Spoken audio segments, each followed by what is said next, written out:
Сәлем баршаңызға, менің арнама қош келдіңіздер. Кешкі тағамға күнделікті бірдей тағамдардан жалыққан болсаңыздар, дәл осындай тауық етіні ерекше жолмен пісіріп, тамақ әзірлеп көріңіздер. Менімен бірге видеоның соңына дейін қарап, лайк басып, қоңыраушаны басып тіркеліп кетуді ұмытпаңыздар. Ең алдымен күрішті пісіріп аламыз. Күрішке осындай вермишель қосып пісірсеңіздер, өте әдемі болып шығады. Табаны қыздырып, аздап май құйып, осы вермишельді салып, қызарғанша қуырып аламыз. Үстіне күрішті жуып, тазалап саламыз. Тағы да 3-4 минут уақытта қуырып аламыз.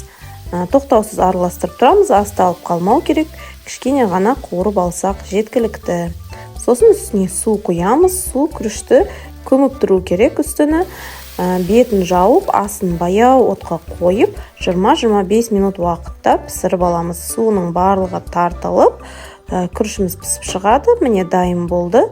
Дәл осындай шашылып, бір-біріне жабыспай, өте әдемі болып пісіп шығады. Енді қазанымызды қыздырып, май саламыз.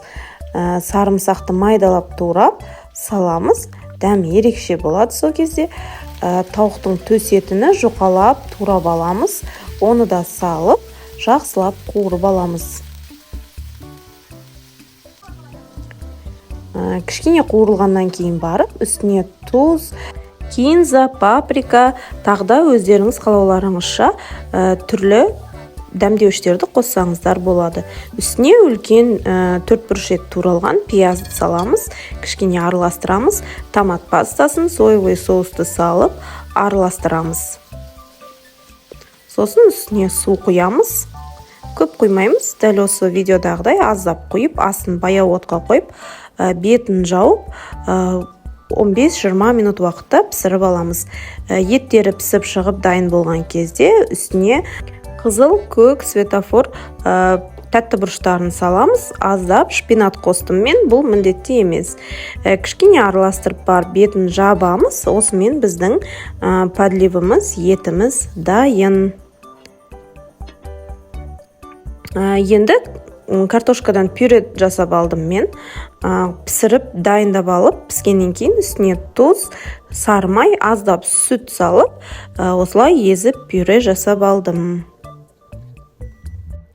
Біздің тамағымыз пісті, дайын болды. Оны өздеріңіз қалағанша әсемдеп ыдыстарға салып, дастарханға тартсаңыздар болады. Мен дәл осы видеодағыдай әдемілеп салып шықтым. Өте дәмді, тойымды, жеңіл тағам болады.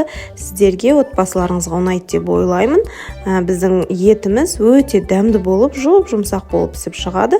Сіздерде дәл осы жолмен жасап көріңіздер. Сіздерге ұнайды деп ойлаймын.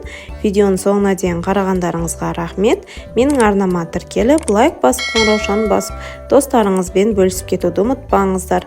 Видеоның соңына дейін қарағандарыңызға рахмет. Ас болсын.